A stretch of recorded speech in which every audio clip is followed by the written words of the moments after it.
hebat yang Tuhan anugerahkan dalam hidup kita. Boleh bilang amin. Nah, pagi ini mari bersama-sama mengawali bulan Agustus ini. Kita akan belajar firman Tuhan. Kita lihat bagaimana Tuhan memberkati kita dengan kebaikannya.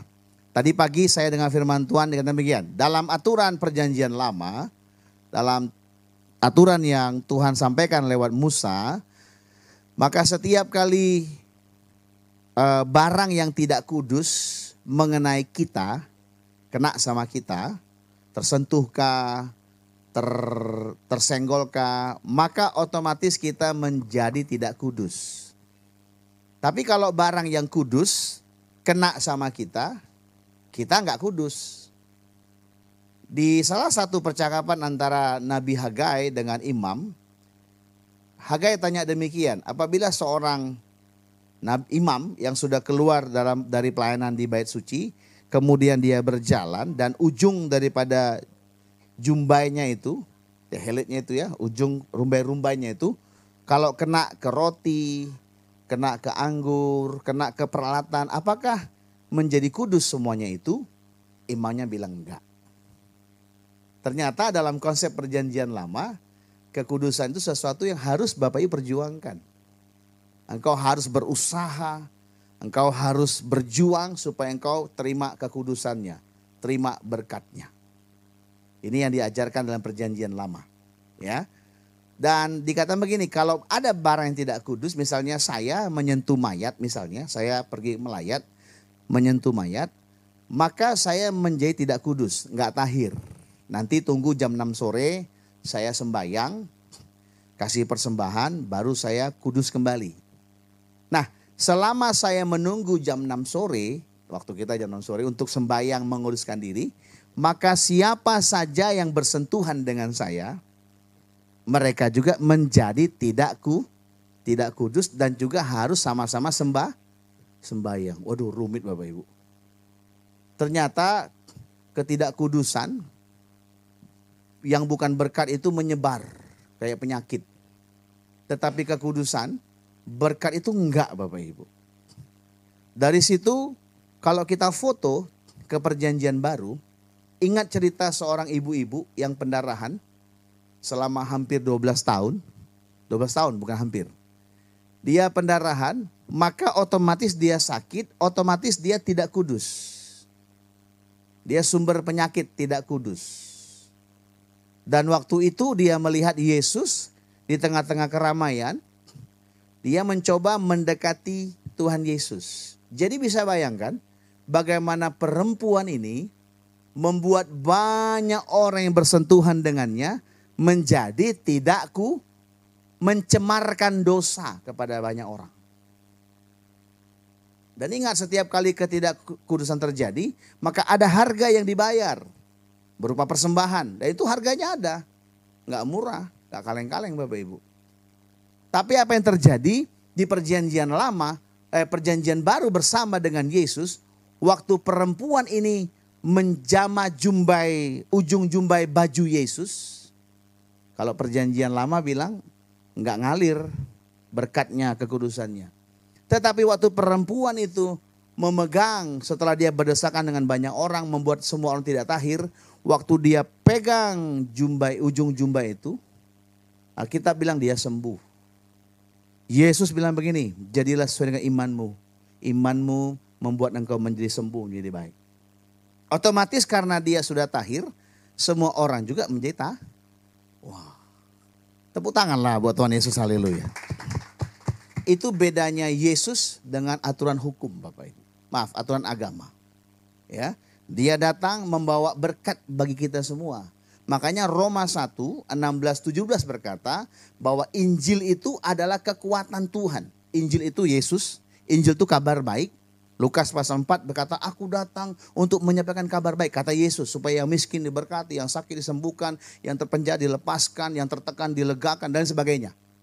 Ya, Injil itu, kabar baik itu, itulah kekuatan Tuhan, the power of God untuk menyelamatkan. Kata menyelamatkan bukan hanya mati masuk surga, tapi artinya memperbaiki keadaan yang ada, memulihkan, menyembuhkan, mengembalikan. Katakan amin. Dan itulah alasan kenapa Tuhan hadir memberkati kita semua. Mari sama-sama kita berdoa. Bapa, kami berdoa pagi hari ini. Kami percaya anugerah-Mu saja, kasih karunia saja membuat kami tetap sehat, kuat, dan diberkati berkenan kepadamu ya Aba. Kami percaya hanya oleh karena Engkau saja kami ada sebagaimana kami ada hari ini. Terima kasih Bapa untuk semua pertolongan-Mu yang telah kami alami, dan kami percaya di hari-hari ke depan kami akan terus melihat kebaikan, pertolongan, dan pemulihan yang kerjakan bagi hidup kami ya Aba. Kami berdoa apa saja yang sukar bagi tiap-tiap kami sampai pagi hari ini. Kami berdoa, kami percaya Tuhan pasti membela perkara kami. Ada terobosan, ada mujizat, ada jalan keluar, ada jawaban doa yang Tuhan berikan untuk memberkati, memulihkan, menolong setiap kami. Kami percaya, kami doa hanya dalam nama Yesus. Sama-sama kita katakan amin. Kita berikan tepuk tangan yang meriah bagi Tuhan Yesus. Sama-sama kita baca pagi ini dari kitab Galatia pasal yang pertama. Ayat 6, 7, 8, 9, dan 10. Bagian ini ada kita bahas di ibadah cell group pada hari Kamis yang lalu. Ya. Nah, saya akan ulangi supaya kita semua juga boleh mendengar. Galatia 1 ayat 6 sampai 10, judul perikopnya diberikan oleh LAI adalah hanya satu Injil. Sama-sama bilang hanya satu Injil. Ayat 6 berkata, aku heran kata Paulus bahwa kamu orang-orang Galatia begitu lekas berbalik daripada dia itu Tuhan Yesus, yang oleh kasih karunia Kristus telah memanggil kamu dan mengikuti suatu Injil yang lain. Yang oleh karena kasih karunia memanggil, menyelamatkan, memulihkan kita dan mengikuti Injil yang lain. Lihat ke depan semuanya, ada Injil yang lain Bapak Ibu. Sama-sama bilang Injil yang lain. Wah, ini maksudnya apa? Lanjut ayat 7 sama-sama 1, 2, 3. Yang sebenarnya bukan Injil. Hanya ada orang yang mengacaukan kamu. Jadi Injil yang lain itu adalah Injil Kristus yang diputar balik. Bahasa Inggrisnya apa? U-turn. Injil U-turn namanya Bapak Ibu. Ya. Lanjut 8, tetapi sekalipun kami atau seorang malaikat dari sorga yang memberitakan kepada kamu suatu Injil yang berbeda. Yang tadi dikatakan Injil yang lain, Injil yang diputar balikkan. Kemudian Injil yang berbeda dengan Injil yang kami beritakan kepadamu. Sama-sama, 1, 2, 3. Lebih kuat, 1, 2, 3. Kami kemarin ngomongnya, gitu Bapak ya. Ternyata kalau memberitakan Injil bukan seperti yang Rasul Paulus dan kawan-kawan terima daripada Tuhan, orang itu menjadi terkutuk loh. Baca lagi ayat 9 sama-sama. 1, 2, 3. Seperti yang telah kami katakan dahulu, sekarang kukatakan sekali lagi, jikalau ada orang yang memberitakan kepadamu suatu Injil yang berbeda dengan apa yang kamu terima, terkutuklah dia. Wow. Ayat 10 dia kunci begini Bapak. Perhatikan Bapak ayat 10. Jadi bagaimana sekarang? Adakah ku cari kesukaan manusia? Saya katakan Injil manusia. Atau kesukaan Allah? Injil Allah. Adakah ku coba berkenan kepada manusia? Sekiranya aku masih mau mencoba berkenan kepada manusia, maka aku bukanlah hamba Kristus. Wow. Pagi ini kita belajar ternyata tentang hanya satu Injil. Sama-sama bilang hanya satu Injil. Tadi dalam bahasa kita katakan no other gospel. Kabar baik. Kabar baik yang bagaimana? Kabar baik yang berpusat kepada Kristus, bukan kepada manusia. Tanpa sadar, ada banyak mimbar gereja yang mungkin karena kurang menyadari atau tidak hati-hati, sehingga Injil yang disampaikan adalah Injil yang berpusat kepada manusia, bukan kepada Kristus. Sekali lagi, Injilnya berpusat kepada manusia, bukan kepada Kristus. Makanya setiap kali kita berbuat salah, berbuat error, pernyataan pertama sering kali kita dengar, coba introspeksi dirimu, berpusat kepada dirimu. Padahal lagunya Turn Your Eyes Upon Jesus. Kadang-kadang kita ini nyanyinya berpusat kepada Kristus. Tapi waktu mengajarkan berpusat kepada manusia. Iya. Iya apa iya? Bilang kiri kanan, iya kali, bilang iya kali, bilang. Waktu kita menghadapi masalah dalam hidup kita, kerjaan yang hilang, duit yang habis, kecelakaan, penyakit, maka nasihat pertama pasti bilang begini, coba cek Jangan-jangan ada dosa. Langsung diam semuanya, haleluya. Jangan-jangan ada kesalahanmu. Di YouTube, di Instagram pernah rame itu. Wajar dia sakit. Dia nggak bawa persembahan persepuluhannya. Dia nggak bawa buah sulungnya. Waktu kami berdoa untuk dia sedang di rumah sakit. Suatu saya angkat tangan, tiba-tiba Tuhan katakan kepada saya, kata hamba Tuhannya, buah sulung, buah sulung. Saya berhenti berdoa dan saya bilang, kau belum kembalikan buah sulung ya, maka kau sakit. Ngeri Bapak Ibu. Dan tanpa sadar kita seringkali mendengar demikian dan diajar demikian. Yang pernah ngalami pengajaran demikian, angguk kepala aja. Kalau nggak bisa banyak, sedikit aja. Ya, tanpa sadar seringkali kita diajarkan agama-agama dunia yang menuntut si manusia, lihat, yang menuntut si manusia untuk berusaha mencapai Tuhan. Itu konsep agama. Semua agama di muka bumi, baik yang resmi diterima undang-undang Indonesia maupun yang belum resmi, yang ada di muka bumi mengajarkan manusia untuk mencapai penciptanya. Gak bisa Bapak Ibu. Bagaimana Kristus? Kristus adalah dia yang turun. Bilang amin. Makanya hukum Taurat diberikan dari jauh, from far, oleh Musa. Tetapi kasih karunia dan kebenaran datang. He come close. Dia datang mendekat kepada kita. Ada sebuah lagu bilang begini. Light of the world, you step down into darkness. Open my eyes, make me see.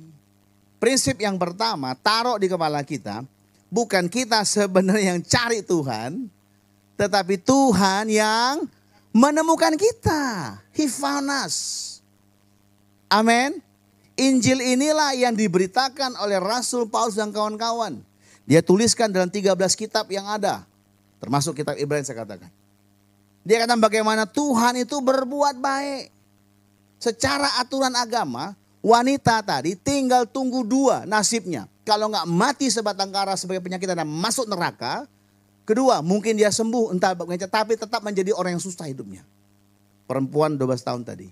Tetapi waktu dia ketemu dengan Yesus, lihat. Yesus tidak menghakimi dia. Seorang perempuan wanita ditemukan kedapatan berzina. Sampai hari ini kita nggak tahu siapa kawannya. Ya, kalau berzina biasa berdua atau sendiri? Coba yang pengalaman. Yang pengalaman berzina kira-kira berdua sendiri. Kami main 3 Pak. Wah gawat nih. Itu naik motor tadi 3 ya. Tapi si perempuan yang dihakimi. Dan waktu mereka mau menghakimi dia, wah kesempatan nih mereka bilang. Sekali merengku dayung, 2-3 pulau terlampaui. Sekali ada perkara, hukum wanita itu permalukan Yesus yang katanya orang baik ini. Mereka pikir Yesus akan melawan hukum. Yesus enggak. Yesus bilang, iya benar harus dihukum. Yuk mulai dihukum. Makanya dia mulai, ini versi saya. Dia mulai bikin tabel Excel-nya. Tahu Excel ya? Excel, MS Office. Ya. Kalau produk key-nya masalah tanya Mardoyo. Kan? Nomor, nama, jabatan, nomor telepon, email. Nomor 1 siapa lempar batu? Nomor 2 enggak ada. Kata Yesus kasih persyaratan. Dimulai dari yang paling enggak berdosa. Lari semuanya. Waktu semua lari, bingung Yesus. Kok pada ngumpet? Dia datang kepada wanita, dia angkat. Dia bilang begini, hey woman, ibu, bangkitlah. Pergi bu, dan jangan buat dosa lagi. Wah, itu si perempuan itu mengalami kemerdekaan yang luar biasa. Ada para ahli berkata bahwa perempuan yang sama dicurigai sebagai perempuan yang membawa gaji kerjanya 1 tahun. Supaya jangan, ini kan live streaming jadi mesti bagus bahasanya. Dia bawa gaji itu 1 tahun. Dia beli minyak narwastu. Dia curahkan sebagai penghormatan kepada Yesus. Lihat bagaimana Yesus pulihkan dia. Katakan amin. Hari ini kita belajar tentang Injil Kristus. Yaitu berdasarkan anugerahnya, kasih karunia-Nya. Anugerah-Mu cukup bagi, terima saja, terima. Terima kasih Yesus, anugerah-Mu cukup bagiku. Terima kasih Yesus. Tapi bertahun-tahun kita diajarkan Injil manusia. Dituntut harus berbuat, harus melakukan. Kalau kau enggak gereja, kalau kau enggak doa, kalau kau enggak. Makanya perintah itu ada 5, jangan. Ya kan? Jangan apa? Jangan lupa, ingatlah itu. Semua jangan. Semakin dibilang jangan, jangan kau intip itu ya. Tengok diintipnya dulu ya. Makanya perintah itu membangkitkan dosa dalam diri kita. Ya kan? Kalau Bapak Ibu punya uang yang banyak simpan di brankas, jangan bilang jangan diambil ya, ku simpan satu yang di brankas. Pasti semua minta pengurapan hikmat kepada Tuhan untuk membongkar brankas. Benar nggak? Tapi kalau nggak tahu ada yang peduli. Enggak. Makanya perintah itu membangkitkan untuk kita berbuat dosa. Kata Paulus begini, kadang-kadang secara nurani aku tahu mana yang baik. Tapi herannya yang jahat kulakukan. Itulah dia tabiat dosa Bapak Ibu. Yang paham bilang amin. Jadi manusia dituntut untuk berbuat, untuk melakukan. Padahal tadi kata kami, saya baca sekali pelan-pelan ya. Lihat ya, saya bacakan tadi kitab Galatia tadi. Aku heran bahwa kamu begitu lekas berbaik daripada dia yang oleh kasih karunia-Nya. Inilah Injilnya, Injil kasih karunia. Injil Tuhan berbuat baik sama kita. Amin. Kok gampang sekali Pak? Saking gampangnya susah untuk kita percaya. Benar gak? Tapi coba mulai taruh dalam pikiran kita. Hari ini aku ada saat ini. Semuanya karena sadari bahwa semua karena anugerah Tuhan loh. Akibatnya apa? Akibatnya kita berani menghadap dia. Coba kalau kita salah, dipanggil bos, gemetar kan? Tapi kalau kita tahu bos kita bos yang mengoreksi kegiatan, mengoreksi kesalahan kita, bos yang menolong kita untuk mengatasi masalah. Kita semangat ketemu dengan dia. Itulah Tuhan yang kita sembah, yang namanya Tuhan Yesus. Dia berbuat baik dengan cara memulihkan kita, menyembuhkan kita, menolong kita, memberkati tiap kita. Yang percaya katakan amin. Jadi Injilnya 2, Injil Kristus dan Injil manusia. Mulai hari ini aku berdoa Roh Kudus supaya engkau menerangkan setiap kali engkau dengar khotbah, lihat berpusat kepada manusia atau berpusat kepada Kristus. Menceritakan kebaikan Yesus atas hidup kita. Menceritakan perbuatan dia memulihkan kita. Menceritakan bagaimana dia menolong kita untuk menjadi lebih baik lagi. Atau menuntut kita untuk melakukan, engkau harus begini, engkau harus begini, engkau harus begitu. Maka lihat setiap tuntutan yang diberikan gak akan bisa kita penuhi Bapak Ibu. Pendeta berkhotbah, Bapak Ibu kalau mau rohani seperti saya mesti berdoa 4 jam sehari. Dia gak tahu multimedianya gak pernah nyanyi ini. Doanya 8 jam tiap hari. Tahu kenapa 8 jam? Cuma itu yang dia pandai, doa aja kerja dia. Ya, seringkali kita menilai bahwa kita lebih baik daripada, makanya berpusat diri sendiri. Kita menilai kita lebih baik daripada orang lain. Ya kan? Sama, kita juga suka menilai enaklah hidup kayak Bapak itu ya, enaklah. Sama Bapak Ibu. Makanya sifatnya kompetisi. Siapa yang lebih terlihat. Walaupun sekarang kan yang terlihat di Facebook dan Instagram enggak seluruhnya kan, benar enggak? Ya kan? Berapa banyak kita kalau lihat Instagram, lihat Facebook, apalagi kita tahu kawan itu yang di Facebook tuh yang goyang-goyang gitu kan. Pas kita tengok, kurang ajar dia pakai baju baru, utang enggak bayar sama aku. Jadi menghakimi kan? Karena berpusat kepada manusia, suka menghakimi, suka nilai orang. Suka merasa lebih diberkati, lebih layak. Suka merasa kurang layak, kurang diberkati. Akibatnya apa? Akibatnya saling menuduh. Saling iri. Nah, ya, firman aturan hukum berkata begini, jangan membunuh. Sederhana. Bagi Yesus, lihat Yesus. Barang siapa membenci saudaranya, benci itu di mana? Di pisau apa di parang? Di hati, di pikiran. Kalau kita benci kepada saudara kita, kita jadi pembunuh Bapak Ibu. Dinaikkan Yesus. Kalau engkau berzina, terjemahan lainnya seks intercourse, berhubungan badan, maka engkau berdosa, kata aturan hukum agama. Yesus bilang, kau mikir aja, udah berzina. Jadi Yesus datang untuk menggenapi segala yang ada, dia pulihkan, dia sembuhkan. Makanya kita hanya bisa berpusat kepada Kristus saja. Di mimbar ini Yesus kita beritakan terus. Kita berikan penjelasan, pemahaman, pemikiran supaya Bapak Ibu tuh begitu sayangnya Tuhan kepada kita semua. Saya pribadi dulu kalau misalnya jemaat nggak gereja, saya telepon Bapak Ibu. Telepon saya tuh jujur, baik. Gimana Bu, Pak? Tapi yang saya telepon kan keblinger kan, tertuduh kan. Aduh, waduh ini minggu udah ibadah ada apa? Aduh enak nih kan. Nah, kalau sekarang enggak. Bukan saya nggak peduli, enggak, saya peduli. Saya doain Tuhan, aku doain biar sehat dia. Kalau telepon, gimana hari ini? Mantap. Besok gimana? Baru dia ngomong, Pak sorry ya minggu, apa-apa yang penting sehat kok ya.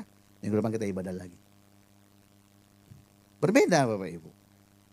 Ya, makanya saya katakan di mimbar ada jemaat kita yang per minggu, ada yang per bulan, ada yang per 2 bulan, ada yang per 3 bulan, ada yang jadi bulan-bulanan Bapak Ibu, haleluya. Tapi kami tetap mengasihi mereka. Ya, kadang-kadang saya ngomong sama Tuhan, ini kan jemaat tempat lain Tuhan, datang tempat kita, kita layani. Kalau dia mau pulang ya enggak apa-apa lah, ke jemaat dia enak kan. Ini enggak, Tuhan suruh ngomong sama saya, udah kau berkati dia, sekarang bilang sama dia, kau kembali ke gerejamu ya, kau dukung pendetamu. Kalau bukan karena Tuhan mana mampu Bapak Ibu. Yang paham bilang amin. Ada aturan tidak boleh buka gereja dekat. Datang mereka, Pak kami buka tidak jauh dari Bapak. Gimana Pak? Buka. Kaget dia. Dia kaget, rupanya dia sudah siap berantem dengan saya. Bawa dia pengawalnya. Buka saya bilang, mana suratnya sini, ku tangan ya. Ku fotokopi. Buka, kalau perlu bantu ku bantu. Bingung dia. Pak nggak salah Pak, kenapa? Biasanya kita ribut dulu Pak. Nggak mau saya bilang. Pergilah. Ya, nanti kita tarik-tarikin jemaatnya Pak. Enggak lah saya bilang. Jemaat kamu pasti banyak. Ya, bila perlu yang kami yang itu banyak sana apa. Ya, kami juga banyak nanti tambah Tuhan pokoknya. Bila perlu saya pikirin mana yang kira-kira tukang bikin masalah kasih kau ya sebenarnya. Enggak itu ngomong saya enggak ya. Amin. Kita baca sama-sama Galatia yuk. Sekarang kita baca, buka agak panjang ayatnya. Kita buka Galatia pasal 3. Ayat 1 sampai 14. Dibenarkan oleh karena iman. Saya baca untuk kita. Hai, perhatikan di handphone masing-masing. Hai orang-orang Galatia yang bodoh, siapakah yang telah mempesona kamu? Bukankah Yesus Kristus yang disalibkan itu telah dilukiskan dengan terang di depanmu? Nih salib ini. Ya, belum di depan lampunya. Haleluya. Ya, terus ayat 2.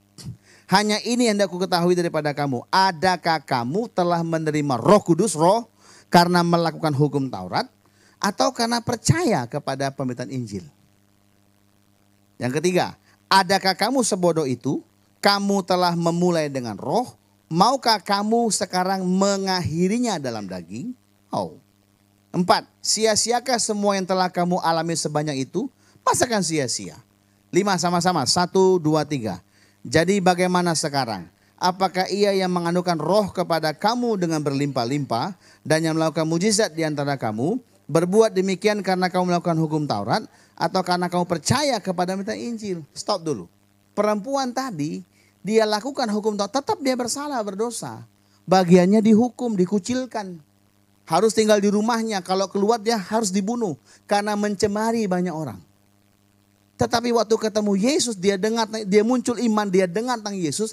Dia bilang asaku jama ujung jubahnya itu. Maka aku sembuh. Dan dia sembuh.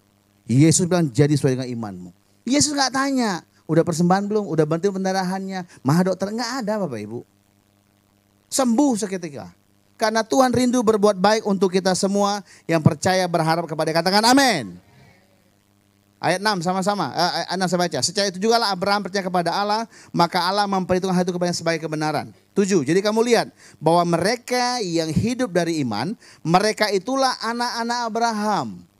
Abraham itu bapak orang bukan berkarakter Bapak Ibu. Kalau kita baca cerita karakter Abraham, kita kecewa Bapak Ibu. Dia bohong apa katanya? Dibohonginya Tuhan. Tuhan bilang pergi kau rumah bapakmu. Dibawanya bapaknya. Dibawanya berenya. Sampai mati bapaknya baru bergerak lagi. Dia ngungsi ke Mesir. Takut dibunuh karena cantik istrinya. Bapak-bapak yang cantik istrinya jangan takut dibunuh ya. Banggalah, haleluya. Ya. Takut dibunuh, dia bilang siapa itu? Bukan istrinya tapi apa bilang? Saudaranya. Bayangkan sekarang Bang Madison pergi ke Nagoya. ketemu kawannya, cewek-cewek, ciwi-ciwi, cabe-cabe. Bang Wilson, sama siapa tuh? Teman. Pulang ke rumah potong 5 Bang Wilson. Bayangkan Pak Suroso kan, waduh boncengan sama Cik Mariana, ketemu papasan lampu merah mata. Bos, apa kabar? Siapa tuh? Penumpang katanya. Wah, Bapak Ibu. Langsung tumpang tangan, tumpang tindih dibikin di rumah Bapak Ibu ya. Kalau sekali namanya kebetulan. Kalau berdua kali, betul-betul Bapak Ibu. Setelah dia berbohong, yang dihukum Tuhan Raja Abimelek. Abimelek, enggak, aku udah salah. Dia kok ngomong, itu bukan istrinya. Enggak, itu saya balikin. Tahu Tuhan bilang apa? Kau balikan istri uang itu kepada si pembohong itu. Karena pembohong itu adalah suaminya. Gitu, enggak. Tuhan bilang begini, kau kembalikan istri itu nabi loh. Baru bohong dibilang, kalau aku bilang nabirong itu. Nabi serong. Setelah itu apa? Abraham belum punya anak. Belum ada anaknya. Dan begini, dan kau minta supaya dia berdoa. Supaya kalian yang mandul di Israel semua punya anak. Ngasih rusaknya. Abraham belum punya anak. Disuruh berdoa. Supaya orang lain punya Waktu saya suruh minta beberapa orang ladies teman saya, kalian bantu konseling ya. Ini mau nikah, kalian juga konseling. Kami kau belum nikah. Kan aku tidak minta kau ajarkan pernikahanmu. Yang tidak jelas itu, enggak. Ajarkanlah firman Tuhan kepada mereka menikah. Ya kan? Bayangkan misalnya Christmas yang sering puasa Senin Kamis. Iya kan, Senin puasa, Kamis puasa. Kadang-kadang dimakan. Berdoa untuk saya yang makannya enak terus. Kan tidak masuk akal. Pasti dia bilang, Pak, kebalik Pak. Jangan aku yang berdoa Bapak. Bapak berdoa untuk aku. Kira-kira gitu gambarannya. Abraham yang tidak punya anak, yang bohong, dibilang nabi, suruh berdoa lagi. Dan doanya didengar Tuhan Bapak Ibu. Abraham. Bukan karena kebaikan dia, tapi karena Tuhan yang tentukan dia untuk jadi berkat bagi bangsa-bangsa Bapak Ibu. Oke, lanjut. Ya. Ayat berikutnya. Ayat 10. Karena semua orang yang hidup dari pekerjaan hukum Taurat, perbuatan keagamaan, berada di bawah kutuk. Sebab tertulis, sama-sama baca, 1, 2, 3.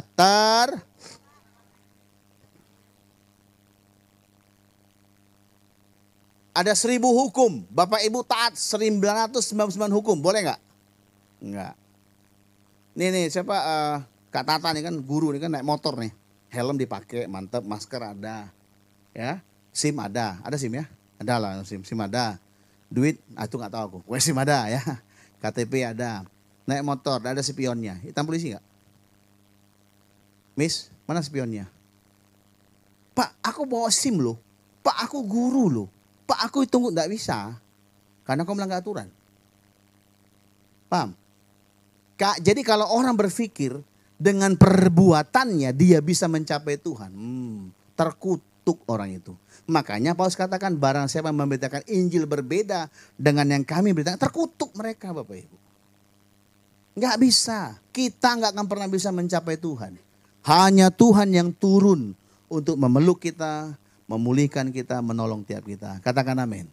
Kalau engkau lagi berat, kalau engkau menghadapi tantangan sulit, pejamkan mata, bayangkan seolah dia sedang mendatangi engkau dan memeluk engkau. Itulah imajinasi yang paling surgawi yang kita bisa miliki. Datang dia, waktu saya pertama kali terima Tuhan, saya mengimajinasi dia hadir, dia taruh tangan di kepalaku. Dan itu merubah hidupku sepenuhnya. Karena dia Bapak, dia sayang. Makanya waktu anak yang hilang itu kelihatan di ujung komplek, mau masuk perumahan, bapaknya lari untuk menjumpai dia. Untuk bapaknya lari, itu mempertaruhkan harga diri, mempertaruhkan beratnya beban yang mesti dibawa, belum lagi potensi jatuh. Bayangkan Pak Olga lari seperti Ronaldo, Siahaan itu. Atau Messi Siahaan itu Siahaan semua itu, ya. Apa rasa itu ya? Kan lucu dan cari gara-gara. Tapi demi cintanya pada anaknya, dia lari Bapak Ibu. Sebab kalau dia nggak lari menjumpa anak, dulu saya pikir karena cuma sayang tok. Sekarang saya paham. Kalau dia nggak lari menjumpai anaknya, maka setiap orang yang ketemu anaknya, yang dalam perjalanan ke rumah bapaknya tahu bahwa anak itu anak durhaka, mereka berhak lempar batu menghukum anak itu. Jadi demi anak itu tidak dihukum oleh kibbutz komplek perumahannya, bapaknya lari dan dia pasangkan bajunya tutupi anaknya. Sehingga waktu orang mau hukum anak itu, baju bapaknya dipakai. Pakai sepatunya, dikasih cincinnya. Bapaknya tukar, maaf ya, tadinya bapaknya penuh seragam, sekarang bapaknya tukar, seragam bapaknya kasih ke anaknya. Aksesoris bapaknya dikasih ke anaknya. Supaya waktu orang lihat anaknya, orang lihat bapaknya. Dengan darahmu kau tebus dosaku, dengan nyawamu kau tukar. Oh rakamasyan. Itu sayangnya Tuhan sama kita. Dia pakai kan, pakai bang, pakai bang. Pakai cincin, sepatu bapak. Anaknya keluar rumah pakai sepatu merek Neckerman, balik ke rumah Nyekerman loh. Tahu nyeker ya?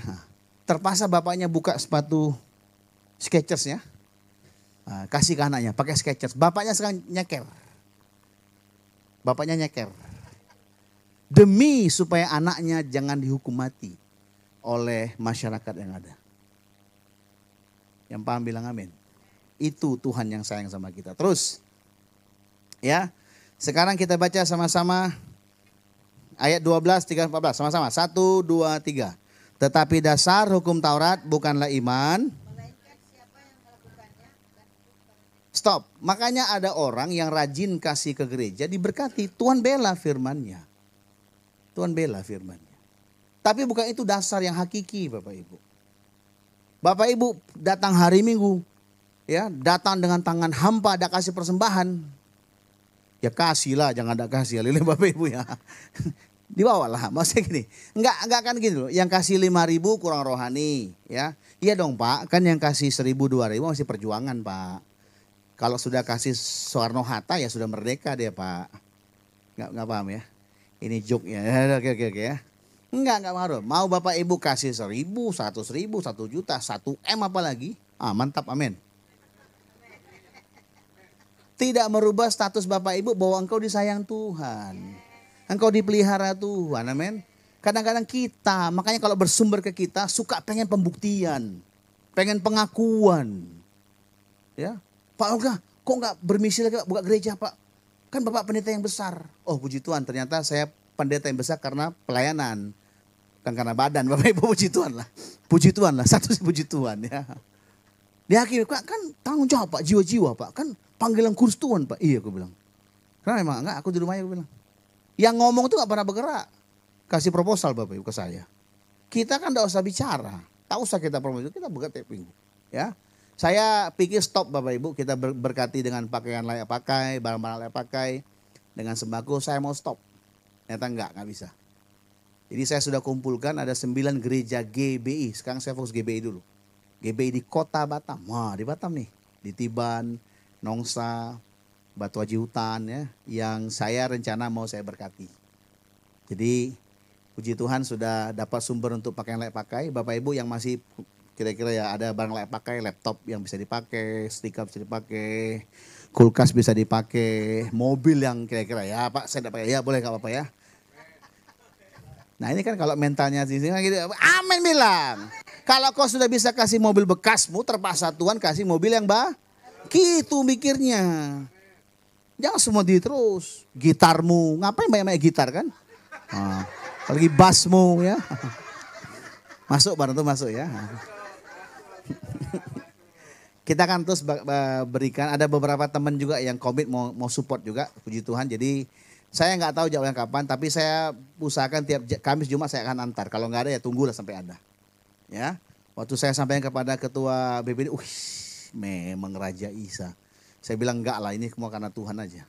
Ya, Tuhan taruh itu dan saya percaya itulah cara kita juga sekarang ini untuk memberkati. Ada musimnya, nanti kan berpindah lagi yang lainnya. Saya masih ingat 5 roti 2 ikan. Cukup bagi Tuhan untuk lipat gandakan supaya 5.000 kakak makan. Aku berdoa Tuhan, aku mulai dengan 5 roti 2 ikan, hal-hal yang sederhana Tuhan, aku antar sendiri. Tak mau orang lain, aku antar sendiri. Ya, supaya nanti kalau sudah kita main kontainer, kita nggak sombong. Yang ada cuma terima kasih Tuhan. Yuk mana lagi kita berkati. Itu aja Bapak Ibu. Amin. Saksi ya nanti ya. Kalau kejadian saksi nanti. Oke, lanjut sini yuk. Terus kita lihat ayat 13. Kristus telah menebus kita dari kutuk hukum Taurat. Lihat. Dengan jalan menjadi kutuk karena kita. Sebab ada tertulis terkutuklah orang yang digantung pada kayu salib. Jadi karena Bapak Ibu nggak taat kepada Tuhan. Nggak taat doa, nggak taat baca firman, nggak taat mengaku. Semua yang nggak taat itu sudah dia bayar lunas di atas. Jadi nggak usah sok-sok bayar lagi. Sebagai umat Tuhan, mari kita bayar harganya. Aduh, udah lunas coy bilang. Ya, apa buktinya? Ini buktinya bilang. Kwitansinya, udah lunas. Jangan bayar harga lagi. Kalau kita, coba kalau kita nonton rame-rame nih, saya ajak, ya semua lah jemaat saya ajak makan lah semua. Saya ajak makan semuanya. Kalau makan cepat, amin, amin, amin, amin. Terus saya bayar semuanya, set lunas sudah. Terus pura-pura datang Wardoyo ke kasir. Berapa ya? Wardoyo, berapa ya? Kan kita tahu dia duitnya banyak. Untuk beli gitar. Sama beli alat live streaming. Banyak dia duitnya. Tiba-tiba dia mau sok-sok. Kan lucu Bapak Ibu. Benar gak? Lucu gak? Mempermalukan diri sendiri kan? Nah ada banyak orang Kristen, hamba Tuhan juga begitu. Mempermalukan diri sendiri. Bikin lucu-lucuan. Engkau mesti bayar harganya. Harganya tidak murah. Jelas kan persembahannya kan yang diminta kan. Janganlah pati murah tapi Soekarno Hatta itu pasti. Ujung-ujungnya kan dia yang terima duitnya. Oh jadi Pak Oga gak mau terima duit kami lagi. Siapa bilang mau saya. Jangan sosok rohani enggak. Mas saya begini motivasinya. Kalau Bapak Ibu pernah terintimidasi dengan saya di khotbah di minggu kan saya minta duit dan Bapak terintimidasi. Lapor ke saya. Ya. Kalau saya pernah mengintimidasi. Tapi kalau saya mengajak ayo sama-sama. Itu saja ya. Uang itu nggak bisa bikin kita rohani Bapak enggak. Uang itu kita pakai untuk memberkati rumah. Lihat rumah Tuhan. Lihat Bapak Ibu lihat kursinya. Gimana kursinya? Enak nggak? Enak nggak? Cakep nggak? Bukan kaleng-kaleng Bapak Ibu. Ya. Oke. Tinggal tunggu kita agak lebar aja Bapak Ibu. Karena agak berat imannya kan. Ya. Ayo ya. Baik lanjut lagi. Ayat 14 sama-sama kita baca. 1, 2, 3. Yesus Kristus telah membuat ini. Supaya dalam dia berkat Abraham. Sehingga oleh iman. Nah. Jadi berkatnya rohani iman Bapak. Bukan karakter. Di tempat ini kita ajarkan iman bukan karakter. Bagaimana menjadi suami yang baik. Kenal Tuhan dengan baik. Kau jadi suami yang baik.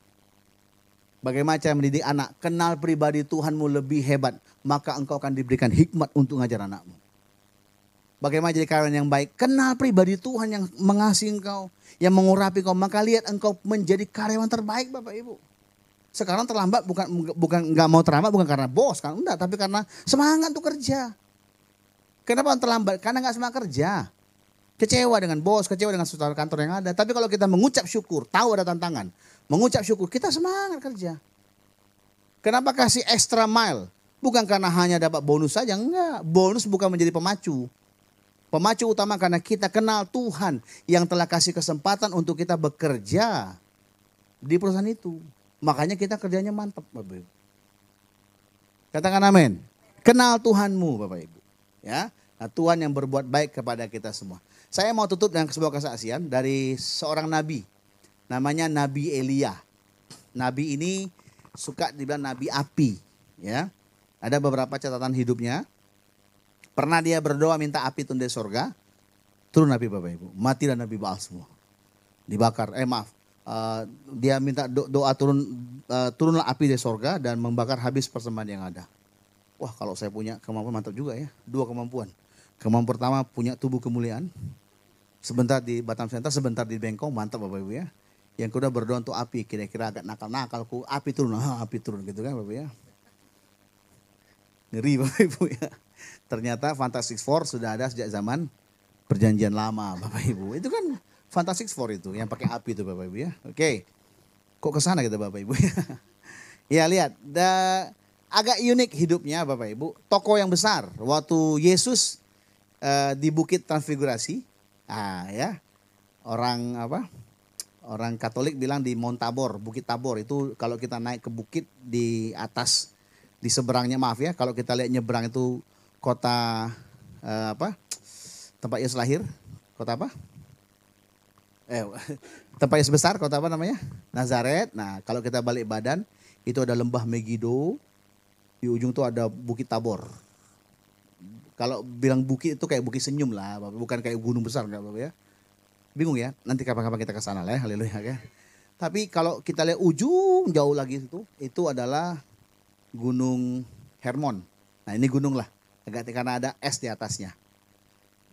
Kalau para teologi percaya peristiwa itu bukan di Tabor, tapi di Hermon. Nah ya, waktu Yesus ketemu dengan mereka, ada dua tokoh Israel yang muncul, dilihat oleh Petrus dan kawan-kawan. Yang satu namanya Musa, yang satu namanya Eli. Ini melambangkan dua jabatan penting, ya, imam dan nabi. Kalau Musa dikatakan imam, Elia ini nabi, Bapak Ibu, melambangkan nabi. Jadi dua tokoh yang besar yang mewakili agama Yudaism, ya. Elia. Saya mau bilang begini, Elia ini punya pengalaman hidup yang unik. Yang pernah lihat Bapak Ibu. Dia suatu ketika diminta Tuhan untuk berbicara bahwa nggak ada hujan. Jadi termasuk pawang hujan ini Bapak ya. Dia doa, hujan nggak turun. Tadi pagi saya di depan, saya tengok mau hujan. Saya udah kayak Elia. Saya bilang, ayo pindahkan awan gelap Tuhan. Biar ke tepi pantai, biar adem. Nanti udah lewat jam ibadah, baru balik ke kota lagi. Pokoknya saya enak-enak kita lah Bapak Ibu ya. Kita pindah-pindah Bapak ya. Supaya orang ke pantainya nggak kena hujan Tuhan ya. Ya Elia. Dah hujan 3,5 tahun Bapak Ibu. Ya, dia di Sungai Kerit. Untuk terdampak nggak? Terdampak. Untuk dia dipelihara Tuhan kirim burung gagak. Burung yang paling rakus. Jadi kalau ada di kita yang rakus, jangan-jangan ada roh gak sini nggak ada. Nggak ada sebab. Rakus artinya dia berbaik hati membantu menyelesaikan pekerjaan orang lain. Menyelesaikan makanan, itu maksudnya. Oke ya. Nah di Sungai Kerit Bapak Ibu, Tuhan bikin mujizat, kirim burung gagak untuk kasih dia makan. Setelah cukup waktunya dikatakan dia pindah ke kota Sarfat. Kalau Sungai Kerit Tuhan yang bikin mujizat. Di Sarfat sekarang Elia dipakai Tuhan untuk bikin mujizat. Ini kayak hidup kita kan. Kita diberkati dengan mujizat Tuhan. Setelah itu Tuhan pakai kita dengan kuasa kita. Kupakai kuasa dari Raja Muli. Jadi dia pakai, sekarang dia bikin mujizat. Buli-buli minyak di tempayan dan tepung di tempayan buli-buli itu nggak habis-habis punya janda Sarfat. Kota Sarfat itu adalah markas kota kelahiran Tante Isabel. Isabel ini salah satu istri Raja Ahab. Jahatnya setengah mati Bapak Ibu. Semua nabi yang tidak sama dengan nabi agama dibunuh dia. Ya, dia begitu cantik, makanya ada lagunya Bapak Ibu. Isabella. Jadi begitu jahatnya dia, sehingga orang takut sama dia. Dan anehnya Tuhan bawa Elia untuk tinggal di Sarfat. Harusnya kan jauh. Nah, ini logikanya bagus. Tuhan ini pakai logika. Tempat persembunyian yang paling aman, ya disarang musuh. Musuh kan gak cari musuh di rumahnya. Logika. Ya. Musuh kalau cari musuh ya di luar tempat persembunyian, tempat kotanya. Tuhan bawa dia ke Sarfat, dia bikin mujizat di Sarfat. Mujizat pertama dikatakan bagaimana janda itu berlimpah-limpah, minyak dan tepung tidak pernah habis. Seperti yang Elia katakan. Yang kedua, dia menantang. Dia tantang para nabi-nabi nabi-nabi didikan peliharaan Isabel ini untuk beradu ibadah. Namanya ibadah api. Ini setengah Pentakosta kan, beri api Pentakosta, api lah Bapak Ibu ya. Minta api turun. Kita mencatat dia menyembelih 400 orang Nabi Baal, disembelih, dibunuh dia. Ngeri Bapak Ibu ya. Ngeri gak? Sembelih, dipotong, dibunuh. Jadi bayangkan sungai itu jadi berdarah. Dia lakukan sendiri Bapak Ibu. Nggak ada kawannya, nggak ada konconya. Elia. Tapi anehnya, jadi ini besar, ini ceritanya hebat. Elia hebat. Tapi anehnya, waktu dia yang perkasa menghadapi langit, perkasa menghadapi kebutuhan hidup jasmani, perkasa menghadapi nabi-nabi yang juga selevel dengan dia dalam penugasan. Tapi waktu menghadapi Isabel dia takut. Isabel bilang yang bunuh nabi-nabiku besok sama kondisinya. Nyebar di Twitter, nyebar di lini masa, nyebar di IG, di Facebook. Takut Bapak Ibu. Lari dia. Tuhan gak suruh lari dia. Dia lari menjauh, dia takut mati. Nah, dalam lari menjauh itu dia bilang, Tuhan kau udah adil Tuhan. Cuma aku seorang dia. Kan manusia kan. Holak doa. Gitu ya. Semua aku ya Tuhan yang berjuang. Yang lain sudah gak, masa kau tak jaga ya aku. Kira-kira begitu bahasanya Elia. Dia merasa hanya dia seorang saja. Tuhan bilang enggak. Ada 7.000 orang yang kusimpan. Yang tidak menyembah kepada Baal. Kata Tuhan bilang. Kadang-kadang masih begitu. Waktu kita masih miskin minta mujizat. Sudah kita agak kaya kita bikin mujizat bagi orang. Semakin kita dinaik Tuhan kita makin tinggi hati. Waktu ada masalah kelihatan siapa yang kita sembah. Tuhan atau kita Bapak Ibu. Elia demikian. Dia pikir cuma dia aja. Wah aku. Ngukurnya kita aja. Kalau maaf ya. Kalau Injil yang didengar Injil berpusat kepada manusia. Waktu engkau diberkati makin sombong Bapak Ibu. Ya diselubungi lah. Kan ada facelift apa tuh?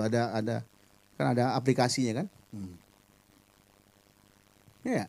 Tuh tengok tuh berapa view-nya tuh. Siapa yang main gitar? Oh iyalah. Coba lihat gua tuh. Dia view cuma 18. Gua main gitar 200 view-nya tuh. Bapak Ibu ya. Contoh hari-hari ini ya. Makin diberkati bukannya makin rendah hati. Makin merasa dia paling hebat. Dia paling bisa. Nah itu lihat. Merasa hanya dia saja yang bisa. Nah tapi anehnya Bapak Ibu gini Bapak Ibu. Di Yakobus pasal 5 langsung kita tutup aja. Firman Tuhan catat demikian. Elia sama-sama 1, 2, 3. Adalah sama seperti. Lihat kiri kanan. Lihat kiri kanan. Bilang biasa-biasa aja bilang kita ini. Ayat ini mengembalikan profil Elia yang kelihatan hebat itu. Tuhan bilang biasa aja kok. Elianya biasa aja. Tuhan yang dia sembah yang hebat. Bilang amin. Terus. Dan ia telah bersungguh-sungguh berdoa. Karena itu sungguh-sungguh berdoa. Bilang kiri kanan. Sungguh-sungguh. Arti sungguh-sungguh itu percaya dan maksudkan untuk berdoa. Ini kalau doa makan. Amin. Jangan gitu. Sungguh-sungguh jangan pula Tuhan kami berdoa. Banyak yatim piatu Tuhan. Yang susah ndak mau doa makan kita. Udah. Suatu ketika Wardoyo Mbak Arum. Pak Bapak doa kita makan. Ayah. Aku nyanyi. Terima. Kok pakai nyanyi Pak? Karena aku minta doa. Nyanyi dulu aku bilang berdoa. Maksudnya begini. Bukan masalah ritualnya. Tapi sungguh-sungguhlah kau. Tuhan terima kasih. Aku makan sehat. Amin. Tapi dengan niat yang hati yang sungguh. Bukan cuma lip service. Makasih Tuhan kami makan Tuhan. Kau baik. Amin. Ngeri kali Tuhan Yesus. Ya, sini gak ada. Amin. Gak ada yang ketahuan Bapak Ibu ya. Terus supaya hujan jangan turun. Dan hujan pun tidak turun di bumi selama 3 tahun dan 6 bulan. Sama-sama 1, 3. Lalu ia berdoa pula. Kalau kita baca ayat sebelumnya bilang begini sebelahnya. Lihat, sama-sama baca. 1, 2, 3. Doa orang yang benar. Sombong loh Elia loh. Tapi Tuhan dah hitung kesombongannya Bapak Ibu. Ini mau saya sampaikan. Yang Tuhan lihat itu keunggulan Elia. Afirmasi namanya Bapak Ibu. Tuhan puji dia. Orang benar loh. Contohnya apa? Contohnya Cemana dia orang benar Tuhan. Kan sombong dia. Lari dari panggilan. Masa orang benar? Artinya apa? Sebagai penutup. Tiap kali Tuhan lihat kita, dia lihat apa yang baik dari hidup kita Bapak Ibu. Yang gak baik yang dia lihat, dia akan berproses untuk mengubahkannya jadi baik bagi kita. Entah keadaan kita kah, entah kemampuan kita kah, entah sikap kita kah. Itu Tuhan akan berurusan. Ada yang cepat selesai, ada yang perlu waktu lama, ada yang ngeyel, ada Bapak Ibu. Tapi intinya adalah setiap kali dia lihat kita, dilihat yang baik Bapak Ibu. Makanya ada lagu berkata semua baik, apa yang telah kau Orang kalau pola pikirnya itu adalah Injil kasih karunia, pengen lihat yang baik dialami orang lain. Waktu orang lain sukses, dipulihkan, mantap Tuhan. Tapi kalau Injil berpusat kepada manusia, Ditengoknya kawan sebisnis dia yang hancur dipulihkan. Ah, jangan-jangan pakai jimat dia itu. Jangan-jangan ada, gitu kan? Ada kawan usaha minjam duit kita, tidak dibalikin dia. Tiba-tiba 2 tahun dia dapat usaha naik. Langsung kan kita kan, pasti pakai penglaris nih. Kita hakimi Bapak Ibu. Tapi kalau Tuhan enggak, kasih kawannya dia entar, mantap dong, keren. Bagus bos, mantap, semangat ya, makin maju. Itu akibatnya Bapak. Dan itu yang Tuhan lakukan. Dia lihat Elia, dia lihat Musa, dia lihat Petrus, dia naikkan yang unggul itu. Dia tahu kita lemah kok. Bilang amin. Makanya saya bukan tipikal orang yang cari dosa. Apa dosamu? Pak, saya sakit Pak. Apa kau dosa kau? Dosa kau? Enggak Bapak Ibu. Tak usah kita tanya pun, udah tahu dosanya dia. Haleluya Bapak Ibu. Amin. Nah sebagai pokok pengembalaan, pagi sebenarnya ini, Tuhan lihat yang terbaik untuk kita semua. Dia rindu kita alami yang terbaik dalam hidup kita. Seringkali kita bikin error. Kenapa dia nggak lihat? Karena dia sudah bayar di sini. Yang sudah dia bayar, ngapain dibayar lagi? Udah selesai. Dan dia menunggu yang terbaik itu muncul dari hidup kita. Yang memberkati, yang sukacita, yang berhasil, yang beruntung, yang jadi berkat, buah bagi orang. Itu yang dia tunggu dari hidup kita Bapak Ibu. Itulah Injil yang kita beritakan. Supaya kita berubah, bukan supaya kita diberkati, enggak. Kita sudah diberkati dia, hanya kita nggak sadar. Dan waktu kau sadar kau diberkati, maka kelakuan itu pasti berbeda Bapak Ibu. Bayangkan nih Om Alisa nih punya duit 5M di BCA-nya. Dan dia nggak pernah tahu. Ya tiap hari makanya nasi kuning, ya, pecel lele makanya kan. Benar nggak? Ya kan? Tapi the moment dia tahu ada 5M di BCA-nya, di teleponnya Pak Olga lah. Ya. Pak main kita Pak. Bapak bilang mau kemana makan semua jemaat angkut Pak. Bahkan secucu-cucu mereka diangkut semua makan Pak. Kenapa dia berani? Karena dia tahu.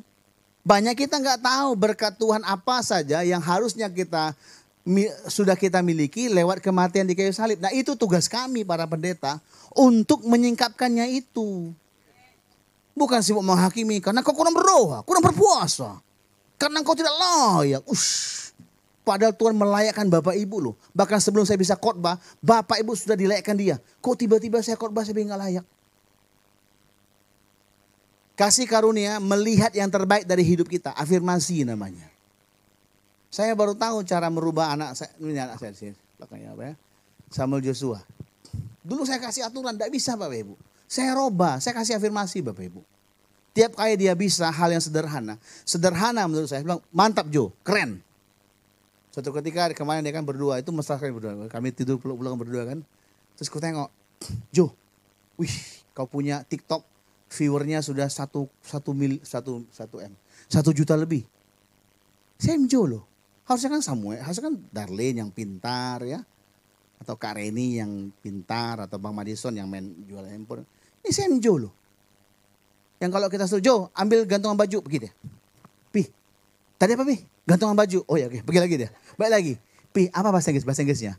Hanger sayang. Oh ya hanger. Bilang hanger Pi. Gitu kan. Dia lebih paham, ini saya sayang dia lebih paham bahasanya. Tapi waktu dia bilang, Jo, 1 juta loh yang lihat video TikTokmu. Sekarang udah 3 juta ya. Sama Joshua loh. Yang handphonenya suka banting-banting karena hang ya. Tapi sekarang lihat TikToknya. Wih, followersnya sudah 15.000 lebih sekarang. Terus bilang gini, Jo, kamu anak papi hebat, pintar kayak peluk. Tapi Pi, aku udah pandai kayak Cece. Enggak, kau pandai. Buktinya pulih deh, semangat dia. Dulu kalau dia mau belajar, aduh perang di rumah Bapak Ibu. Dari nenek moyang kita bawa. Makanya kau ini pasti gen mamamu nih gak bisa perang. Bapakmu. Orang les bahasa Inggris, bahasa Jerman. Anakku les bahasa Indonesia Bapak Ibu. Dulu kalau dia sekolah kami yang sibuk tanya PR-nya. Enggak ada PR, enggak ada. Besok jam 7 semua sekolah. Pi ada PR-ku Pi. Tuh nih semuanya. Dulu. Sekarang enggak. Pi aku ada PR minggu depan. Dikerjain sekarang. Dia kerjain mandiri Bapak Ibu. Ya suatu ketika dia punya prakarya. Ini cerita afirmasi. Bikin pot bunga. Dulu kakaknya bikin pot bunga juga. Waktu seumuran dia kan, bikinnya biasa asal lah pokoknya jadi kan. Tapi waktu dia buat cantik kali loh. Kok bisa Jo ya kau bikin cantik ya? Dia bilang, biasa aja kali Pi. Enggak cantik saya bilang kok. Oh ternyata dia punya kemampuan. Langsung, Jo kamu yang anak papi yang hebat. Yang keren. Yuk mana kita? Martabahar. Ayo kita kesana. Oh, kayaknya kami rayakan Martabahar kemarin ya. Koyak juga kantong bapaknya bapak lah ya. Ajak-ajak tante-tantenya untuk lihat. Ternyata makannya lebih banyak bapak ibu. Nggak menyesal sih, cuma ya kok jadi gitu loh. Ya, ya. Semoga merasakan. Kau nggak ikut diam aja, nanti kau ikut lagi ya. Maksudnya gini, waktu saya afirmasi dia, saya lihat keunggulan, itu bikinnya semangat Bapak Ibu. Itu yang Tuhan lakukan kepada Elia. Tuhan lakukan juga kepada kita. Seringkali kita suka iri sama yang lain. Benar nggak? Main cilup bah kan? Cilup bah, bah. Cilup bah, bah, bah, bah, bah, bah, bah. Kan cilup bah. No. Ada hal yang hebat di hidup kita. Seringkali kita ngerasa Tuhan sudah kerjakan yang hebat. Syukuri, makanya muncul bersyukur. Terima kasih Tuhan. Ya. Saya orang bilang, Pak kok gereja cuma sedikit jemaatnya? Saya bersyukur saya bilang. Kenapa memang? Mesti banyak sudah pernah. Oh kayak punya cabang 2. Cuma 2 kok sombong. Saya ratusan cabangnya. Sampai saya lupa namanya. Sudah pernah saya latih. Oh kita misi luar negeri Pak. Saya bolak-balik luar negeri udah. Gak usah. Saya bahagia dengan, makanya saya berdoanya agak kurang ajar. Minta Tuhan, tolong Tuhan, jangan banyak-banyak jemaat kami. Cukup 100 Tuhan, jemaat kami Tuhan. Ya rohani kan? Ini orang GB, rohani enggak kan? Kalau bisa penuaian jiwa-jiwa, berlaksa-laksa. Makan laksa aja lah, gak usah jiwa Bapak Ibu. Enggak, cukup 100. Tapi 100 itu punya kemampuan yang kayak 1000 orang jemaatnya. Duitnya banyak, otaknya encer, hikmahnya banyak, hatinya besar, duit tebal, suka memberi, kan mantap Bapak Ibu. Udah lah, gak bisa, 1000 gak bisa lah, nanti kecewa kita Bapak Ibu. Saya sudah pernah ngalami di gereja, gak usah ngomong namanya. Saya lupa salam oma itu. Opung, oma, apalah, nenek lah pokoknya kan. Karena pas saya ibadah, dulu kan begitu, sebenarnya kan di pintu, sekarang udah ada pintu, jadi gak usah berdiri Bapak ya. Salam-salaman, pas salam itu ada yang ngajak ngobrol. Lewatlah orang tua itu, saya salam, ya, pergi. Ngobrol. 3 minggu udah gereja Bapak, ya kan? Dikunjungi tidak mau. Ditanya tidak ada, tidak apa-apa. Tidak mau apa. Kak Reni bilang, Pak, apa ingat dulu Pak? Iya kan. Coba telepon, aku telepon kan. Opung, ama, oma. Sebenarnya nggak tahu siapa kan. Apa kabar? Siapa ini? Akulah Pak Olga. Kangen kali aku sama Opung. Oma. Itunya, oh iya, ya dah. Minggu gereja ku ya. Datang minggu. Jadi kalau aku tegak depan pintu, pasti ada yang ingetin. Pak, Opung lewat, cium Pak. Ya siap. Lalu cium pipinya, ya Opung sehat ya. Sampai hari ini kalau tanya, dia saksi ke semua orang. Bilang, paling baik gembalaku tuh Pak Pendeta Olga Sian. Itu paling baik orangnya. Ya kan? Nah. Saya nggak diteleponnya semua orang kan, minta listrik di rumahnya. Nggak bisa. Teleponnya aku, Pak, nggak ada PLN di rumahku, PLN Pak. Yo ya emang ada lah, Opung kan rumahnya gimana? Udah kusimpan uangku Pak, perlu sedikit lagi aja. Mau pasang ku Pak, ya pasang lah. Bapak tolong aku lihat, oke. Berapa semua Pak? Semua Pung. Sekitar itulah Pak, hampir 6 juta Pak untuk pasang itu. Dan oh ya udah. Kupikir kan sedikit lagi. Duitnya 6 juta lah gitu kan. 6,2 mungkin dia 6 juta duitnya atau 5,5 kan. Jadi berapa duit Opung ada? Ada 1 juta uangku. Pandai Opung itu ya. Tapi Tuhan baik lah. Singkat cerita dalam waktu 2 minggu terpasang. Waktu terpasang dia. Di sorga yang ku tengok pasti Pak Pendeta Ketua aja. Ngeri Bapak Ibu ya. Maksud saya rindu kita gitu aja jadi berkat Bapak Ibu. Amin. Oke. Jadi lihat, Tuhan lihat yang terbaik. Manusia hukum mencela kita karena kekurangan, kesalahan, ketidakberdayaan. Konseling tiap kali ada masalah datang. Mungkin Bapak ini kurang berdoa Pak. Mungkin Ibu kurang dicari kesalahan Bapak Ibu. Sini gak ada ya? Ya kan? Makanya orang sungkan ketemu pendeta kan? Apa laki-laki kan? Pernah laki-laki konseling? Nggak ada, udah taunya salah dia. Dipermalukan dan tidak mau lah. Ya. Tapi ibu-ibu, mau karena ibu-ibu menyatakan banyak kesalahan suaminya. Jadi dia konseling itu mencurahkan kesalahan suaminya kepada pendeta. Suamiku begini Pak, terus semua begini semua. Suatu ketika ada pasangan suami istri juga menikah, setelah menikah bermasalah, datang cari saya, suaminya tidak mau. Yang istrinya datang. Ceritanya semua keburukan suaminya. Ngeri Bapak Ibu, hafal loh. Tanggal sekian, dia ngomong begini Pak, oh hafal loh. Sini nggak ada lah. Kok salah ngomong kutan. Udah selesai dia ngomong, kan lama kan. Kan dia curhat, muntah. Nah aku nggak suka makan muntahan orang. Kupanggillah Bu Lima, kan Bu Lima kuat kupingnya. 2 jam dia ngobrol kan. Udah itu udah agak mereda, udah nangis-nangis air mata, baru dia WA aku. Pi udah selesai, siap, datang gue. Doain, oh, Bu, mulai dengan langkah sederhana. Ampuni suamimu, hapuskan semua. Wah. 3 bulan kemudian datang suaminya gereja. Salam aku salam dia. Kami senyum-senyum. Langsung dia ngomong, makan siang kita Pak. Aku jawab, siap. Karena seringkali kita kalau berantem kan lihat ada yang berantem lihat keunggulannya. Hah? Son? Kau ya paling cantik kau se-Indonesia. Kau ya paling gagah kau salam. Ada gitu, ada gitu. Opung kau gitu kan. Sini enggak lah, itu maksudnya gambaran itu. Maksudnya gitu. Tapi kalau Tuhan enggak loh. Dia lihat yang terbaik. Dia lihat Elia orang benar. Orang biasa, orang benar. Dan doanya, wow, ku kasih kuasa kata Tuhan. Pagi hari ini Injil kasih karunia, Injil yang berpusat kepada Yesus bilang bahwa engkau itu berharga bagi dia. Dia sayang kepada kita semua. Dia untuk datang kita, dia mati loh, berdarah-berdarah. Ciptakan langit bumi dia ngomong tok. Tapi untuk mendapat kita sebagai anak-anaknya dia harus mati. Jadi mulai hari ini taruh itu kesadaran Tuhan aku ini anakmu Tuhan. Kalau doa posisikan dirimu jangan sebagai umat Tuhan saja. Posisikan sebagai anak, minta ke Bapak. Tolong ke Bapak, capek aku Pak. Pak, panggil dia Bapak. Ya Abah, Abah. Posisikan kau sebagai anak bagi dia. Sampai saya katakan tidak ada permintaan anakku yang salah. Tidak ada. Tidak ada. Tidak ada permintaan anakku yang sulit bagi dia. Ya bagiku sulit lah Bapak Ibu ya. Karena gak mampu aku. Kalau aku mampu seperti dia, semua aku kasih. Dan dia mampu. Jangan batasi doamu. Jangan batasi dirimu datang kepada dia. Dan dia lihat yang terbaik dari dirimu. Kalau kita mesti mengaku dosa kita. Maka Tuhan setia dan adil. Ada ayatnya. Dan dia akan mengampuni dosa kita. Itu bicara kepada orang yang percaya Tuhan. Bukan berarti kita sadar kita salah kok. Bapak Ibu kalau bikin kesalahan sadar nggak? Tahu lah, hanya tidak mau dihakimi kan? Disembunyikan kesalahannya. Taunya nggak boleh itu. Tapi kan susah Pak. Kalau ndak ku ambek pilihan itu mati mama. Kalau ku ambek mati bapak. Kan gitu. Bos makan. Kita masing-masing ngalami itu kok. Nggak bohong. Tapi bukan itu yang Tuhan lihat. Tuhan lihat yang terbaik dari hidup kita. Naik. Dan ada masanya yang tidak baik itu akan berkurang. Akan berkurang. Akan berkurang. Akan berkurang. Akan berkurang. Yang tadinya pemarah, suka bohong, suka menindas orang, berubah.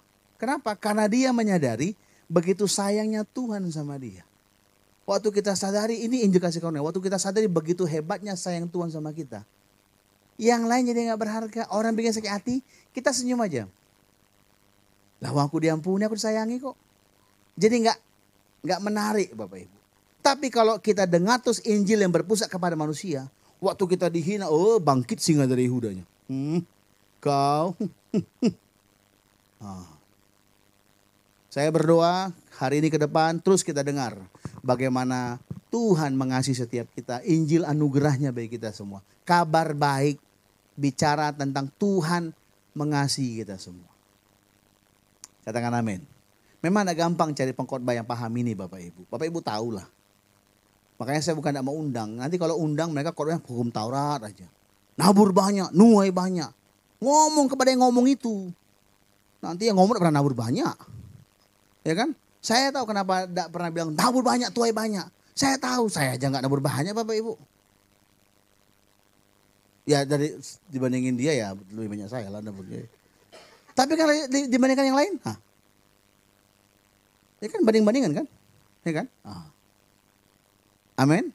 Nah itu maksud saya. Jadi saya berdoa supaya kita menyadari dia sayang sama kita. Tiap kali kita bikin salah dia tahu kok. Yang dia tunggu bukan pengakuan salah kita. Yang dia tunggu bukan pengakuan salah kita. Enggak. Yang dia tunggu pengakuan kita kalau kita gantung sama dia. Pengakuan kalau Tuhan aku tidak mampu, tolong aku tuh. Itu yang dia tunggu. Jangan sibuk ceritakan dosamu. Amen. Jangan sibuk ceritakan kelemahanmu. Enggak tahu dia. Tapi apa maumu? Ngomong sama Tuhan, tolong aku Tuhan. Lepaskan aku dari keterikatan Tuhan. Lepaskan aku dari pengaruh buruk Tuhan. Lepaskan aku dari pola pikir jahat. Tuhan berkati aku Tuhan. Tuhan percaya. Gitu doanya, minta kepada dia. Amin.